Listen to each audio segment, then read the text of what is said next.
Divorced at 67 with nothing to his name, Emmanuel Okafor stood in front of the ugliest house on the street, a collapsing, paint-stripped ruin with shattered windows and a roof that sagged like it had given up years ago, and bought it for just $2.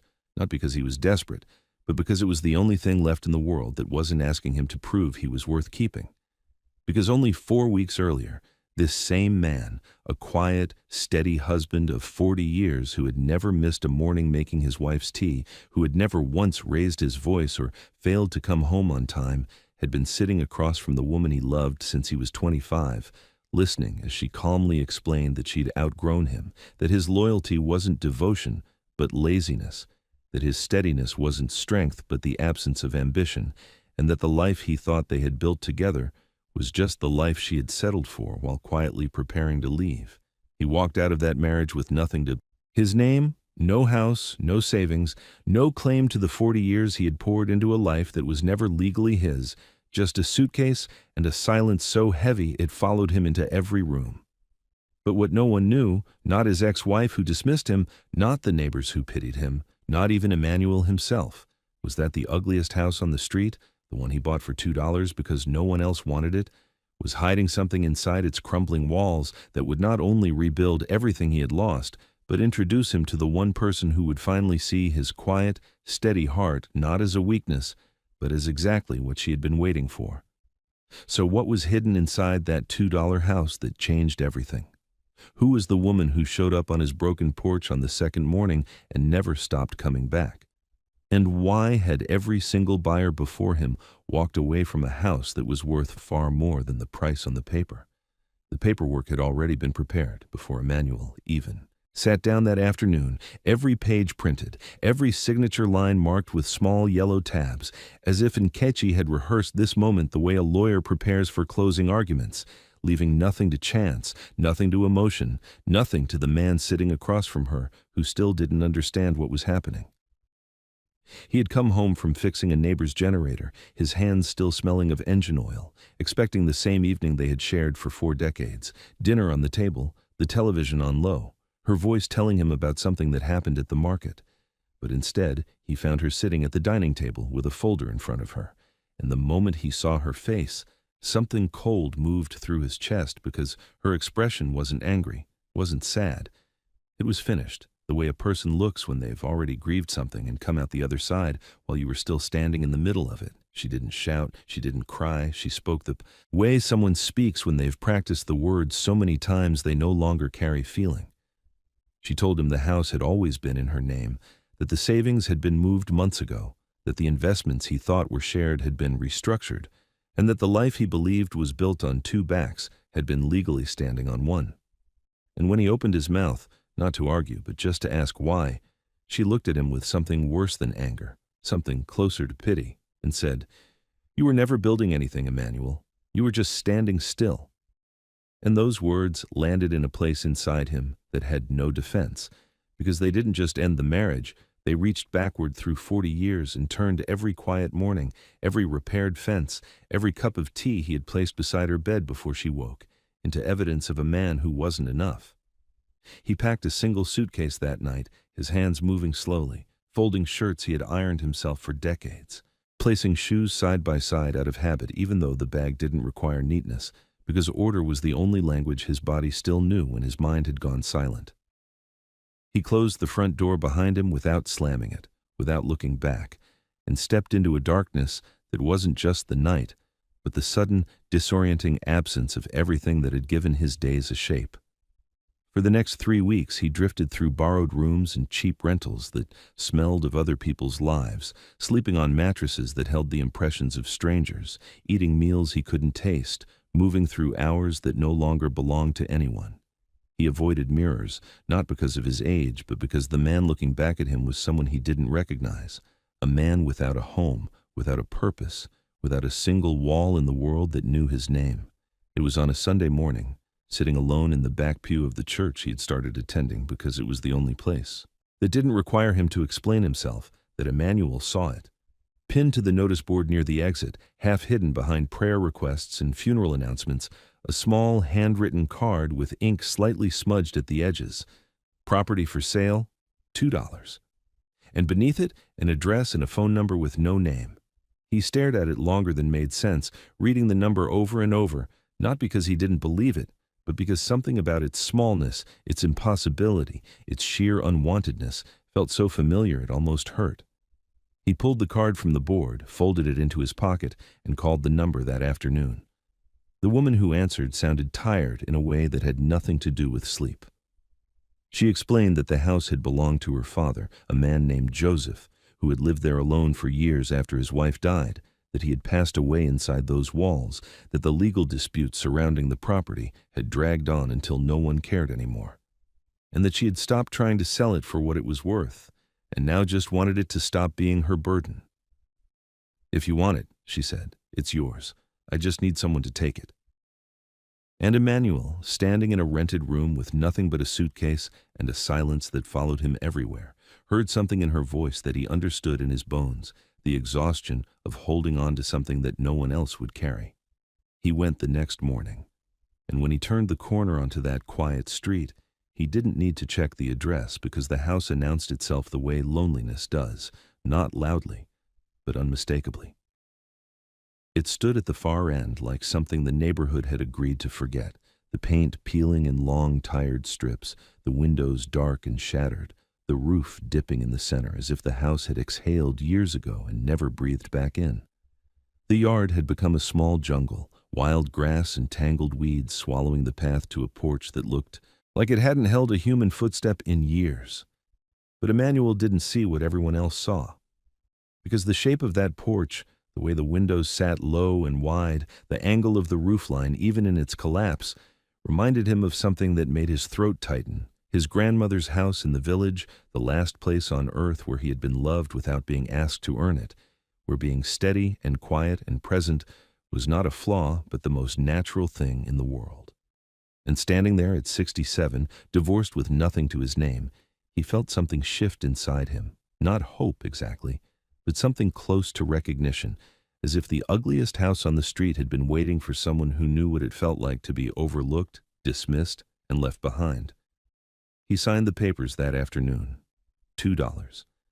And for the first time in weeks, Emmanuel Okafor held something that belonged to him. But as he stood on that broken porch, looking through the cracked front door into the darkness inside, he had no idea that this house was holding a secret that had been waiting years to be found, and that the very first person to show up at his door would be the beginning of something he had stopped believing was possible.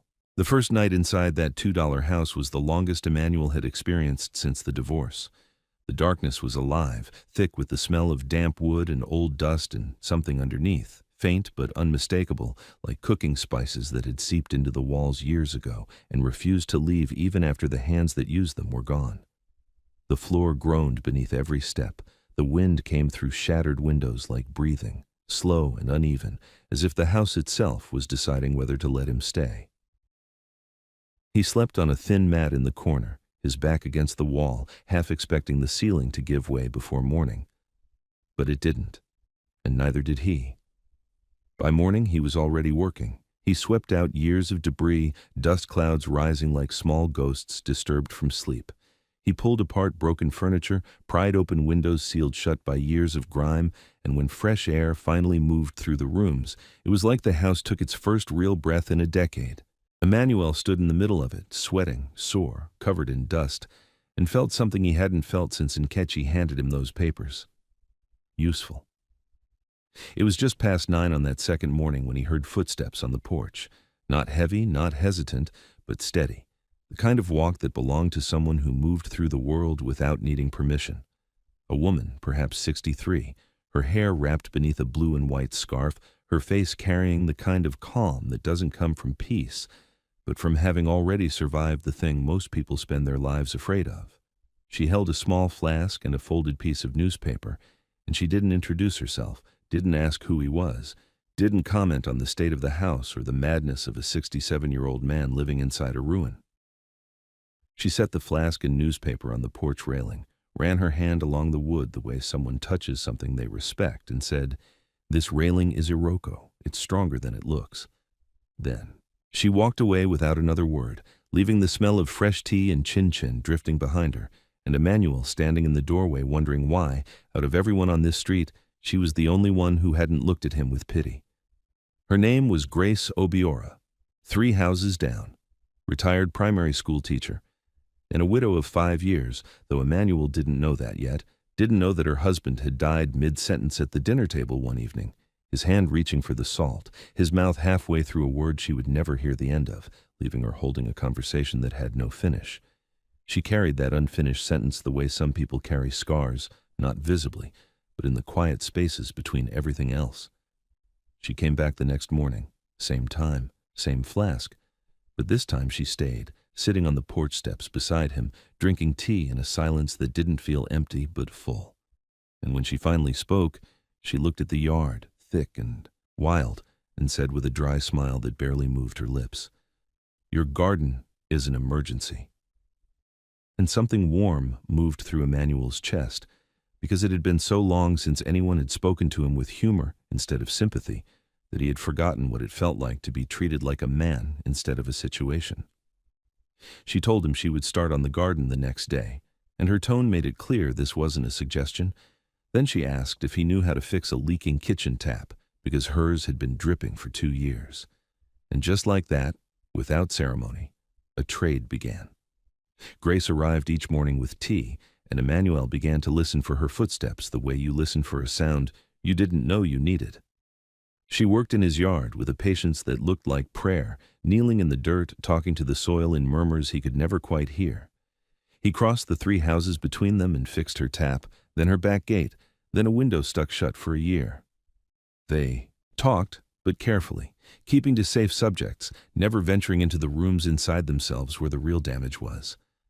But Emmanuel noticed things. He noticed Grace laughed rarely, but when she did, it changed her entire face. He noticed she never mentioned her husband, but sometimes paused mid-sentence and looked away, as if hearing something no one else could hear. And he noticed that every evening, when he walked her home, she slowed her steps as they got closer to her gate, stretching the walk just a little longer, and he did the same, and neither of them mentioned it, because mentioning it would mean admitting that the 3 houses between them had become the shortest distance in the world. And yet, there was a wall between them.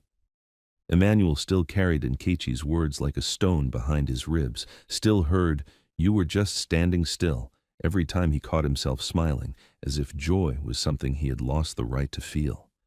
And Grace still carried her husband's unfinished sentence, still felt every warm feeling as a betrayal, pulling back every time she leaned toward this quiet man who fixed things without being asked and never once made her feel like she owed him anything. 2 people on opposite sides of the same door, both wanting to knock, both afraid of what opening it would mean. It was during the 4th week, on an afternoon so hot the air itself seemed tired, that Emmanuel pulled out the last of the old kitchen cabinets. He worked slowly until he reached the one built deepest into the far wall, heavier than the others, and when he pulled it loose, the wall behind it crumbled slightly, revealing something that made him stop completely. This wasn't damage. This wasn't rot. This was a space built deliberately, carefully, by hands that knew exactly what they were doing. Set into the wall was a wooden chest, fitted so precisely it looked like part of the house. The wood was old but solid, dark and smooth, the kind of craftsmanship that belonged to a man who understood wood the way a musician understands sound. Emmanuel's hands were shaking as he pulled it free, not from exertion, but from something deeper, as if the house had been waiting for this exact moment, waiting for someone patient enough to reach this deep into its walls. He knelt beside it and opened the lid. Inside were letters, 214 of them, each handwritten on lined paper, each folded with care, each dated, and every single one was addressed to the same person, Adaz. Emmanuel lifted the first letter and unfolded it, and his breath caught, because he understood immediately what he was holding. Not a secret, not a treasure. A conversation between a man named Joseph and the wife he had lost, but absolutely refused to stop loving. The first letter began simply. "Adaz, the house was quiet again today. I made your rice the way you taught me, but it didn't taste the same. I think the secret was never the recipe. I think the secret was always your hands." Emmanuel read that line 3 times and felt something crack open inside his chest, not painfully, but the way a door opens when it's been shut too long and the hinges have grown stiff, because Joseph had loved someone so steadily, so quietly, that even death couldn't make him stop. And sitting on the floor of the ugliest house on the street, surrounded by dust and 214 letters written by a dead man to a woman who couldn't read them, Emmanuel realized the house hadn't been hiding a secret. It had been protecting a love story. But what he didn't know yet was that these letters were about to do something no amount of money or legal victory ever could. They were about to teach him exactly what he needed to hear before he could let himself love again. And the woman 3 houses down, the one who showed up every morning with tea and never once asked him to be more than who he was carrying the one wound that only these letters could heal. Emmanuel read the letters slowly over the following weeks, 1 or 2 each evening, sitting in the kitchen where Joseph must have written them, and each one taught him something he didn't know he needed to learn. Joseph wrote about the weather, about the sound the house made at night, about missing the way Adaïs folded towels in thirds instead of halves. He wrote about the smell of her cooking that he sometimes imagined he could still catch if he stood in the right spot at the right time. And woven through every small, ordinary detail was a love so steady, so unhurried, so free of performance that it made Emmanuel's eyes sting because he recognized it, not as something foreign, but as something he had carried his whole life and been told was worthless. He didn't tell Grace about the letters at first, but Grace, without knowing about them, was doing the same thing from the outside, because every morning she showed up, every evening she stayed a little longer. Every small kindness she offered was another quiet argument against the idea that Emmanuel Okafor had nothing worth giving. The garden began to take shape under her hands, rows of flowers appearing where wilderness had been, color returning to a yard that had forgotten what it looked like. And the house changed too, not into something grand, but into something cared for, the porch rebuilt with the same Iroko wood she had noticed on the first day, the windows replaced, the roof patched, each repair carrying the fingerprints of a man who had spent his life fixing things and was only now beginning to understand that he had never been the broken one. But the wall between them remained. Emmanuel still flinched at his own happiness. Grace still pulled back every time she felt herself leaning in. Until one evening, an evening that started no differently than any other, tea on the porch, the sky turning orange, the street growing quiet, Emmanuel reached for a letter he had read that afternoon and found himself reading it aloud, not to make a point, but because the words felt too important to hold alone. "Adaïs," he read, his voice steady but soft. "I met someone today who made me laugh the way you used to, and I felt guilty, the kind that sits in your stomach and won't move. Then I heard your voice, the way you always spoke when I was being foolish, patient, a little tired, but never unkind, and you said, 'Love doesn't replace Joseph, it expands. You're not betraying me by living, you're betraying me by stopping.'" The porch went completely silent, and when Emmanuel looked up, Grace was sitting very still, her hands wrapped around her cup, her eyes fixed on something he couldn't see. And then, without sound, without warning, the tears came. Not the loud kind, the kind that had been held for 5 years, stored behind routine and composure and the daily act of being fine, finally finding the smallest opening and moving through it like water through a crack in a wall that had been holding too long. Emmanuel said nothing. He didn't reach for her. He didn't try to fix it. He simply stayed. And in that silence, sitting beside a woman who was finally letting go of a grief she had been carrying alone, Emmanuel understood with complete clarity that this was his gift. Not ambition, not noise, not the restless hunger to become something bigger. Just this. The ability to stay, fully and completely, in the moment where someone needed him most. Grace wiped her eyes after a long time, took a slow breath, and said something so simple it nearly broke him. "Read me another one." And he did. And the wall came down, not with a crash, but with the softest sound in the world, 2 people choosing at the same time to stop being afraid. The months that followed were not dramatic, and that was what made them extraordinary. The porch that once held no one now held 2 chairs. The garden that had swallowed the yard now bloomed in rows so beautiful that neighbors crossed the street just to look. The kitchen where Joseph had written his letters became the room where Emmanuel and Grace cooked together in the evenings, laughing about nothing, talking about everything, building something neither of them had expected to find at this age, not passion, not fireworks, but the kind of love that arrives quietly and stays permanently. The neighbors who had whispered when Emmanuel moved in now gathered in his yard on weekends. Children played in Grace's garden, the porch light was always on, and the ugliest house on the street wasn't ugly anymore, not because it had become the grandest, but because it had become the warmest, the one place on the block where you could feel, just by walking past, that someone inside was deeply, quietly, completely loved. It was a Saturday evening, months later, when a car Emmanuel didn't recognize slowed at the end of the street. He was on the porch with Grace, a plate of food between them, laughter in the air, when Nkechi parked across the road and sat watching through her windshield. She saw the house, alive with warm light and climbing flowers. She saw Emmanuel leaning back in his chair with the ease of a man who had finally stopped trying to prove he belonged. She saw Grace beside him, her hand resting near his on the armrest, close enough to say everything without touching. And something broke inside Nkechi that wasn't jealousy. It was recognition. Because the man she had called standing still had simply been standing in the right place with the right heart, waiting for the right person to see what she never could. She started the car and drove away. Emmanuel never knew she had been there. In the quiet of his kitchen, Emmanuel kept all 214 letters in the wooden chest where he had found them. And sometimes in the evenings, sitting beside Grace on the porch that held 2 chairs now, looking out at the garden she had planted and the street that had finally stopped ignoring him, he would think about Joseph, about a man who loved so steadily that even death couldn't end the conversation, and he would feel, with a certainty that needed no proof, that this was what 67 was supposed to feel like. Not the end of something, but the part of the story where everything unnecessary falls away, and what remains is finally, unmistakably, enough. The house didn't need someone who could afford it. It needed someone who would stay long enough to love it. And Emmanuel Okafor, the man his ex-wife said, had never built anything, had built the one thing no amount of ambition could buy. A place where love wasn't earned. It was simply, finally, home.